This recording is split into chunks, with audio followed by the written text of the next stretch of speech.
Graça e paz, tudo bem com você? Nós vamos dar sequência na nossa leitura diária da Palavra do Senhor. Abra sua Bíblia em Jó, capítulo 6, e nós vamos iniciar hoje o capítulo 6. Nós vamos ler do 1 ao 13, amém? Aqui nós vamos ver a resposta de Jó, tá? Nós vimos aí anteriormente, ele faz o seu discurso aí sobre a primeira fala de Jó. Jó fala pela primeira vez lá no capítulo 3, e ele responde no capítulo 4 e 5. E agora nós vamos ver a resposta de Jó ao que ele disse. Amém? 6, versículo 1. Então Jó respondeu: Ah, se a minha queixa de fato pudesse ser pesada, e contra ela numa balança se pusesse a minha miséria. Esta, na verdade, pesaria mais do que a areia dos mares. Por isso é que as minhas palavras foram precipitadas. Aqui, quando fala areia dos mares, quer dizer a areia molhada. Então ele compara aqui o sofrimento dele com essa areia molhada. E diz que se colocasse numa balança, o sofrimento dele pesaria mais. 4. Porque as flechas do Todo-Poderoso estão cravadas em mim. Aqui Jó não faz alusão, não menciona como se fosse um castigo do inimigo. Ele deixa bem claro aqui que é a flecha do Todo-Poderoso. Então ele entende que é uma aflição que ele está passando por causa da mão de Deus. No 4. Porque as flechas do Todo-Poderoso estão cravadas em mim, e o meu espírito serve o veneno delas. E os terrores de Deus se armam contra mim. Será que o jumento selvagem zurra quando está junto à relva? Ou será que o boi berra junto a seu pasto? Pode-se comer sem sal o que é insípido? Ou haverá sabor na clara do ovo? Aquilo que a minha alma recusava tocar, isso é agora a minha comida repugnante. Aqui nesses versículos, Jó está falando sobre coisas óbvias, né? E aquilo que ele não quer, ele está passando, né? Então ele termina aqui no versículo 7 falando sobre isso. Tudo aquilo que ele sempre desejou não passar, ele está passando, e que o sofrimento dele é muito grande. 8. Quem dera que se cumprisse o meu pedido, e que Deus me concedesse o que desejo, que fosse do agrado de Deus esmagar-me, que soltasse a sua mão e acabasse comigo. Isto ainda seria a minha consolação, e eu saltaria de contente na minha dor, que é implacável, porque não tenho negado as palavras do santo. Com tudo o que Jó está passando, ele afirma: eu não estou negando a palavra do Senhor, eu não estou negando o Senhor, né? Com tudo que ele tem vivido, ele ainda se mantém íntegro ali, servindo o Senhor. No 11. Por que esperar se já não tenho forças? Por que prolongar a vida se o meu fim é certo? Então ele acredita que ele vai morrer. Ele não tem salvação, ele não tem... Não é salvação, né? Falei a palavra errada. Ele não tem saída, né? Ele vê dessa forma, que o sofrimento dele tá tão grande. Tudo que aconteceu com ele, ele não vê saída. Por acaso a minha força é a força da pedra? Ou de bronze é a minha carne? Não encontro socorro em mim mesmo, foram afastados de mim os meus recursos. Ou seja, ele perdeu tudo, né, gente? A gente já vem falando aqui durante um tempo, né? Nesse discurso que nós lemos aqui agora, Jó expressa a sua dor e seu desespero em meio ao sofrimento que ele está experimentando, que não foi nada fácil, né? Ele queixa que a sua angústia, que é mais pesada do que a areia molhada, e afirma que a sua reclamação é justificada pelo peso da sua dor. Então é como se ele estivesse dizendo assim: eu estou reclamando, mas é porque está pesado demais. E tá tudo bem por isso, né? O sofrimento de Jó nos leva a refletir que momentos difíceis fazem parte da vida humana. E muitas vezes não podemos compreender por quais razões sofremos. E muitas vezes nós não vamos entender mesmo. Mas a história de Jó também nos mostra que, embora estejamos passando por sofrimento e dor, Deus está sempre presente, ao nosso lado, mesmo nas horas mais escuras da nossa vida. Então Deus é socorro presente na hora da angústia sempre. As palavras de Jó nos levam a refletir sobre o papel da reclamação e da lamentação quando estamos sofrendo. Jó clama a Deus pela morte. E aí, eu vou deixar aqui uma observação, que eu já até falei anteriormente, né, em alguns vídeos aqui nossos, né.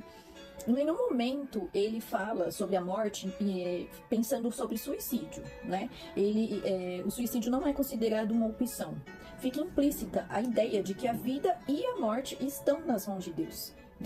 Jó deixa bem claro isso, que ele queria que Deus tirasse a vida dele. Ele não pensa em fazer isso, né? Somente ele tem o poder para isso. Deus deu a vida e Deus a pode tirar. Ele tem isso muito claro, né, na vida dele.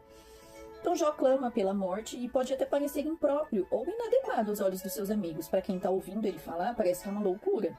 Mas pense no sofrimento desse homem. No entanto, a história de Jó nos mostra que é importante expressar nossas emoções e angústias diante de Deus, mesmo quando não entendemos o motivo do nosso sofrimento. Aqui eu penso que nós devemos refletir muito sobre isso. Por quê? Muitas vezes a gente chora no ombro errado. Muitas vezes a gente abre o nosso coração para pessoas erradas. E nós devemos vigiar nisso, né? Nós devemos pensar que Deus está ali a todo momento para nos ouvir. E tem pessoa melhor para resolver nossas questões do que o Pai, Não existe, né? O Todo-Poderoso. Então, assim, aqui Jó está fazendo uma lamentação, ele está rasgando ali o coração, ele tá falando da mais profunda dor que ele tá sentindo, mas é pra Deus. Então qual o problema nisso, né? Às vezes a gente quer desabafar, quer clamar, né? Para as pessoas erradas, né? Uma vez eu até ouvi uma pastora falando sobre isso, que uma irmã ligou para ela e passou horas contando tudo o que estava acontecendo com a vida dela. E ela desligou o telefone e ficou pensando, se ela tivesse ajoelhado e orado, ela não teria tido mais resposta de Deus do que ficar reclamando para mim, porque foi uma reclamação, né?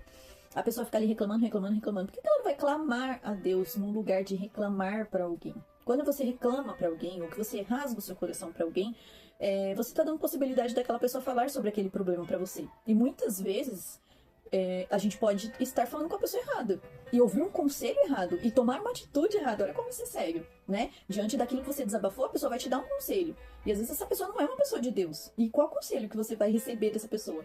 E o que você vai fazer depois desse conselho? Então isso é muito sério. Você desabafando para Deus, rasgando seu coração para Deus, ele vai entender a sua dor. Vai acabar o sofrimento? Não sei. Ele é Deus. Ele sabe o tempo de todas as coisas. Eu vou até deixar um versículo mais para frente referente a isso. Não devemos julgar os outros pela forma como eles expressam a sua dor e sofrimento, que foi o que os amigos de Jó fizeram aqui. O amigo, até então, que a gente leu, né? Ele fala ali que Jó está passando por isso porque Jó pecou, e não era isso que estava acontecendo, né?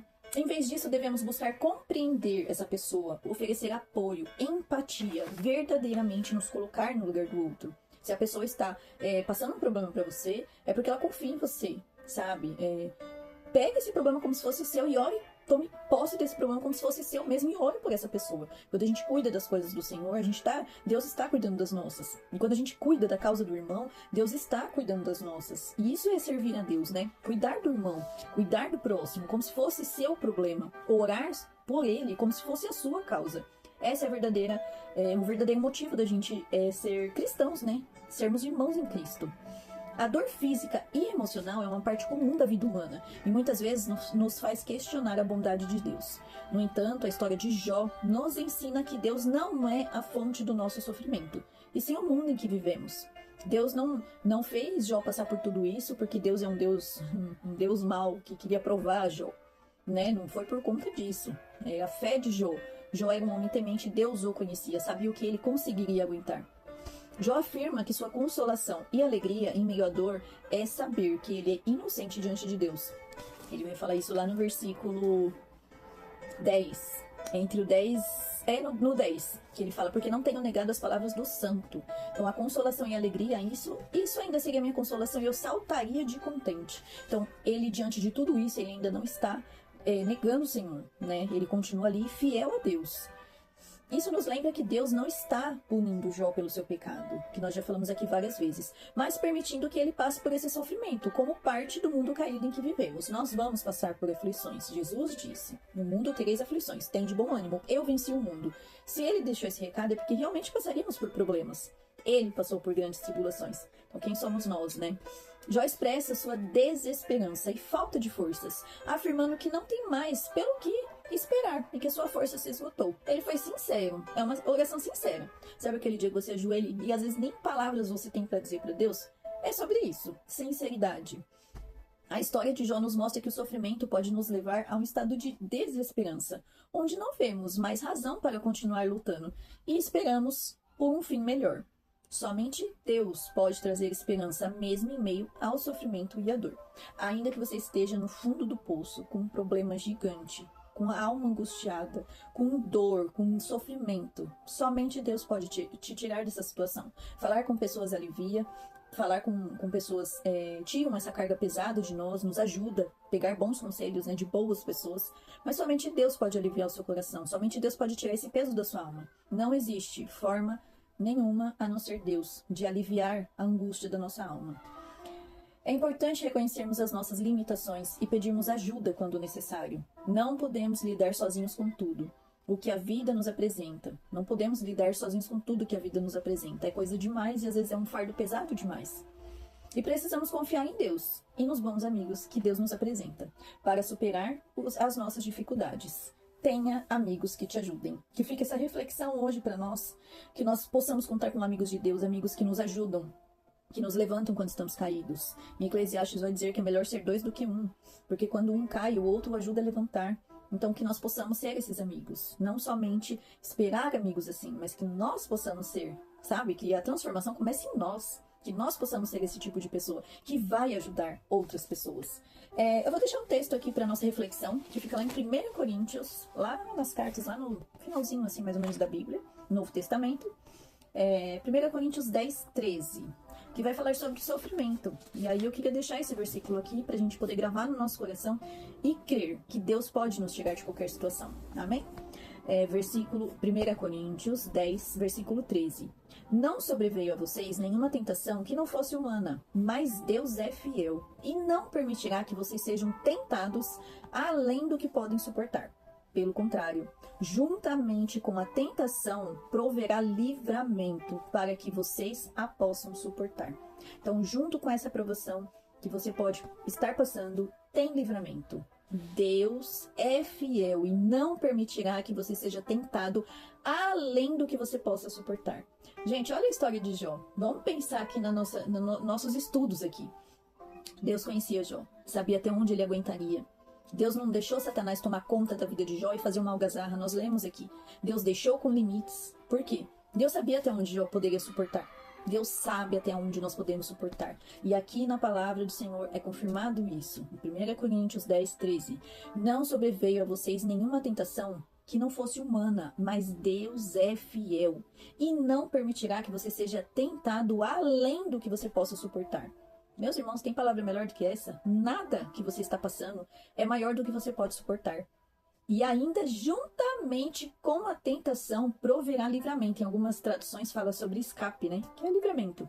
Para que você a possa suportar. Ou seja, ainda que esteja pesado, junto com a aprovação, Deus está mandando livramento. Que você possa receber esse livramento hoje para sua vida.